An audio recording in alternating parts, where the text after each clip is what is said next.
एक बार की बात है। जंगल में बहुत तेज हवा चल रही थी। तेज हवा से बचने के लिए एक सियार पेड़ के नीचे खड़ा था और तभी उस पेड़ की भारी शाखा आकर गिर गई। सियार के सिर में गहरी चोट लगी और वो डर कर अपनी मांद की ओर भाग गया। उस चोट का असर कई दिनों तक रहा और शिकार पर नहीं जा सका। खाना न मिलने से सियार प्रतिदिन कमजोर होता जा रहा था। एक दिन उसे बहुत तेज भूख लगी थी और उसे अचानक एक हिरन दिखाई दिया। सियार उसका शिकार करने के लिए बहुत दूर तक हिरन के पीछे दौड़ा, लेकिन वह बहुत जल्दी थक गया और हिरन को नहीं मार पाया। सियार पूरे दिन भूखा प्यासा जंगल में भटकता रहा, लेकिन उसे कोई मरा जानवर भी नहीं मिला जिससे वह अपना पेट भर सके। जंगल से निराश होकर सियार ने गांव की ओर जाने की ठानी। सियार को उम्मीद थी कि गांव में उसे कोई बकरी या मुर्गी का बच्चा मिल जाएगा जिसे खाकर वह अपनी रात काट लेगा। गांव में सियार अपना शिकार ढूंढ रहा था, लेकिन तभी उसकी नज़र कुत्तों के झुंड पर पड़ी जो उसकी ओर आ रहे थे। सियार को कुछ समझ में नहीं आया और वो धोबियों की बस्ती की ओर दौड़ने लगा। कुत्ते लगातार भौंक रहे थे और सियार का पीछा कर रहे थे। सियार को जब कुछ समझ नहीं आया तो वह धोबी के उस ड्रम में जाकर छिप गया जिसमें नील घुला हुआ था। सियार को ना पाकर कुत्तों का झुंड वहां से चला गया।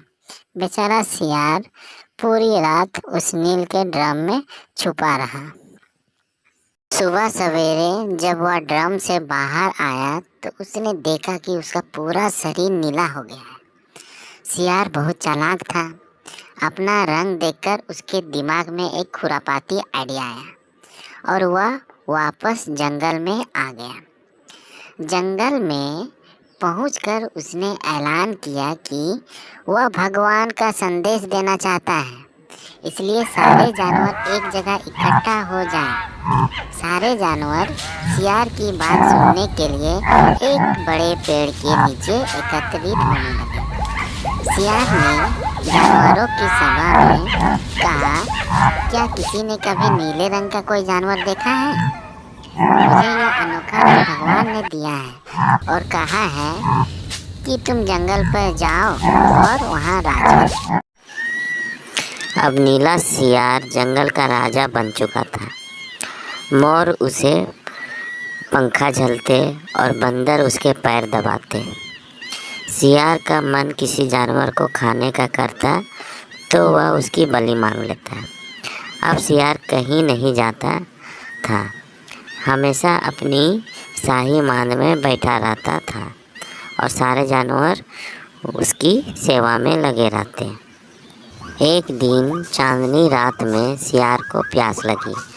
वह मांद से बाहर आया तो उसे सियारों की आवाज़ सुनाई दी जो दूर कहीं बोल रहे थे।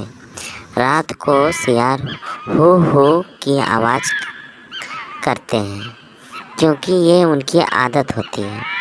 नीला सियार भी अपने आप को रोक नहीं सका। उसने भी ज़ोर ज़ोर से बोलना शुरू कर दिया। शोर सुनकर आसपास के सभी जानवर जाग गए। उन्होंने नीले सियार को हो की आवाज़ निकालते हुए देखा। तब उन्हें पता चला कि ये एक सियार है और इसने हमें बेवकूफ़ बनाया है। अब नीले सियार की पोल खुल चुकी थी। यह पता चलते ही सारे जानवर उस पर टूट पड़े और उसे मार डाला।